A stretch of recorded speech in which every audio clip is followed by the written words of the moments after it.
नमस्कार, मैं गोवर्धन चौधरी और आप देख रहे हैं हमारा समाचार।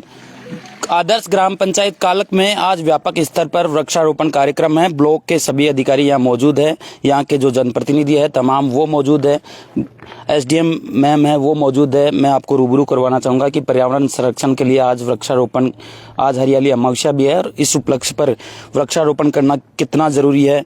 मैम, किस तरह सरकार कार्य करी है? लगातार वृक्षारोपण को लेकर बड़े बड़े सरकार की ओर से वादे किए जाते हैं, धरातल पर वाकई में हम देख रहे हैं लगातार दूसरी तीसरी बार ग्राम पंचायत कालक में सघन व्यापक स्तर पर वृक्षारोपण हो रहा है।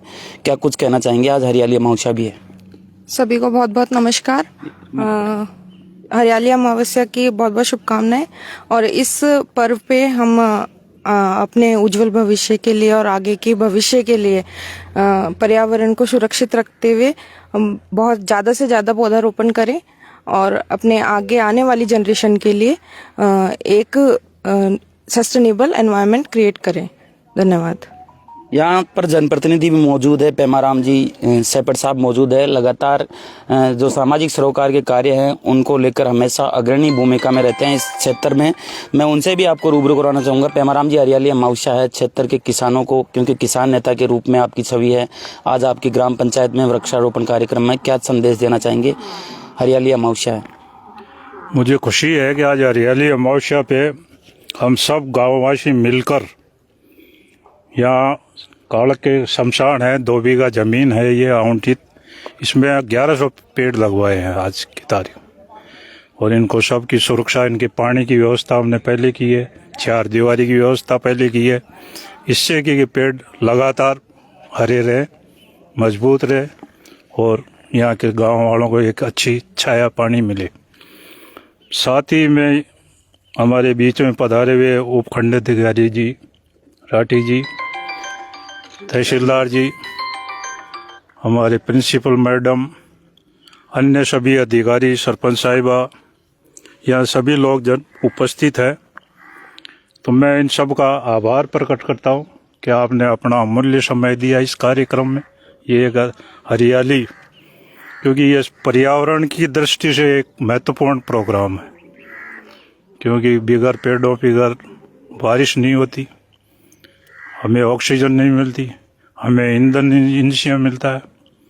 तो ये पेड़ हमारी लाइफ का दूसरा विकल्प है, तो इसकी हम रक्षा करें, इस पृथ्वी की रक्षा करें, पर्यावरण की रक्षा करें, ये हमारा उद्देश्य। हम हर साल पेड़ लगाते हैं, 2100 पेड़, इस साल भी 2100 पेड़ लगाए हम, 1100 यहाँ लगाए, 1100 अभी पिछले वीक में लगवा दिए थे हमने स्कूल में कुछ, तो और कुछ अन्य सरकारी भवनों में जहाँ सुरक्षा थी, पानी थे, वहाँ पेड़ लगवाए।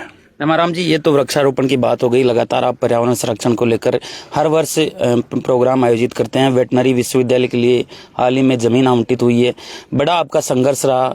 किस तरह देखते हैं आपके संघर्ष को? और कहीं ना कहीं वो संघर्ष धरातल पर उतरा। 50 बीघा जमीन जो है वो आवंटित हुई है, तमाम किसान और आसपास के लोग, तमाम लोगों में खुशियाँ हैं और आपने एक बड़ा आंदोलन भी किया था। क्या कुछ कहना चाहेंगे सरकार को और हाल ही जो जमीन आवंटित हुई है उसके लिए? देखिए, राजस्थान में एक ही वेटनरी विश्वविद्यालय था और वो भी एक कोने में था। हमने यहाँ जयपुर जिले में हमारे डेयरी का किसान डेयरी पे ज़्यादा, पशुपालन पे ज़्यादा विश्वास करते हैं और उनकी आर्थिक का ये आय में भी उनकी पशुपालन का योगदान है। इसलिए हमने पिछले 5-4 साल से संघर्ष किया। पिछली सरकार ने हमारी मांग मानी, विश्वविद्यालय स्वीकार किया। इस सरकार ने हमें फिर आंदोलन करना पड़ा, उन्होंने वाइस चांसलर लगाया। अभी जमीन आवंटन में की सरकार की तरफ से मैं चाहूँगा कि ये जल्दी से जल्दी विश्वविद्यालय यहाँ स्थापित हो, हमारे बच्चों की पढ़ाई हो या डॉक्टर बने और इस एरिया का डेवलपमेंट हो। मेरी तो यही कामना है और इसके लिए हम लगातार संघर्ष करेंगे, सरकार पे दबाव भी बनाएंगे। ये पेमाराम जी सेपट थे, बहुत सारे सवाल है, फिर कभी रूबरू करवाएंगे। यहाँ के जो सरपंच साहब है, मैम किस तरह देखते हैं आज के कार्यक्रम को? व्यापक स्तर पर वृक्षारोपण का कार्यक्रम है जो किया जा रहा है। लगातार आप हर वर्ष जो वृक्षारोपण पर्यावरण संरक्षण को दिशा में आप लगातार काम कर रहे हैं, क्या कुछ कहना चाहेंगे? प्रतिवर्ष की भांति इस वर्ष भी हमने हरियाली अमावस्या पर वृक्षारोपण का कार्यक्रम रखा है। इसका सबसे बड़ी जो हम लेके चलते हैं ये है कि जन सहभागिता को कैसे बढ़ाया जाए, लोगों को पंचायत के विकास के साथ कैसे जोड़ा जाए। तो आप आज देख रहे होंगे कि यहाँ कितनी बड़ी संख्या में पंचायत के ग्रामीण लोग सब इकट्ठा हैं अपनी सेवा देने के लिए, अपना श्रम देने के लिए। तो इन सबका धन्यवाद, क्योंकि पंचायत एक सरपंच के पीछे नहीं चलती है, हम सब मिलकर एक टीम के रूप में काम करते हैं तब हो पाता है। और मैं तो ये चाहती हूँ कि आज हम सब यहाँ पे प्रण ले कि ज्यादा नहीं तो कम से कम 10-10 पौधे की एक व्यक्ति अगर सुरक्षा की जिम्मेदारी ले, उसको पानी की जिम्मेदारी ले, तो ये जो आज अपन ने प्रयास किया है इसका अपन को विशाल रूप में इसका रिजल्ट देखने को मिलेगा। ये ग्राम पंचायत कालक है जहाँ पर अभी हम जो शमशान घाट है वहाँ मौजूद हैं और 1100 पौधे इस शमशान घाट में आप देख सकते हैं लगाए। मैं कैमरामैन से कहना चाहूँगा कि एक बार शमशान घाट में जो अभी लगाए गए पौधे हैं उनकी तस्वीर दर्शकों को दिखाएं। और लगातार यहाँ पर तहसीलदार साहब भी मौजूद है। तहसीलदार जी, किस तरह देखते हैं वृक्षारोपण को, कितना जरूरी है वृक्षारोपण आज के समय में? सरकार भी वृक्षारोपण को लेकर अनेक कार्य कर रही है, अनेक योजनाएं चला रही है, एक पेड़ माँ के नाम, तमाम बहुत सारी योजनाएं हैं वो सरकार चला रही है। क्या कुछ संदेश ग्रामीण को देना चाहेंगे?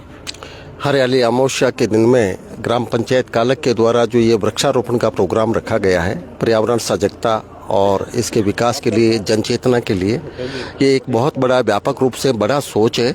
और इसके क्रम में इन्होंने जो ये आज के दिन ये 1100 पौधा लगा करके और एक अच्छा संदेश दिया है और जनचेतना का काम किया है, और इसलिए इनको बहुत बहुत धन्यवाद के पात्र है। ये ग्राम पंचायत कालक के जो तमाम ग्रामीण और यहाँ के जो जनप्रतिनिधि है वो मेरे साथ मौजूद थे और यहाँ पर आज शमशान घाट में वृक्षारोपण किया गया और व्यापक स्तर पर 1100 पौधे लगाए गए और इनकी देखरेख का जिम्मा भी इन ग्रामीणों ने लिया। आने वाले समय में ये पौधे निश्चित रूप से इस कालक को हरा भरा बनाएंगे, इस क्षेत्र को हरा बनाएंगे और ये शमशान घाट को हरा भरा बनाएंगे। निश्चित रूप से पहले ही ग्राम पंचायत जो कालक है वो आदर्श ग्राम पंचायत के रूप में इसकी पहचान है और यहाँ के जो सरपंच, यहाँ के जो जनप्रतिनिधि है वो भी कहीं ना कहीं पर्यावरण संरक्षण को लेकर जागरूक है। इसी तरह दूसरे सरपंचों को और दूसरे जनप्रतिनिधियों को भी पर्यावरण संरक्षण की दिशा में काम करना चाहिए। इस तरह की ग्राउंड रिपोर्ट के लिए आप बने रहे हमारे समाचार के साथ। नमस्कार।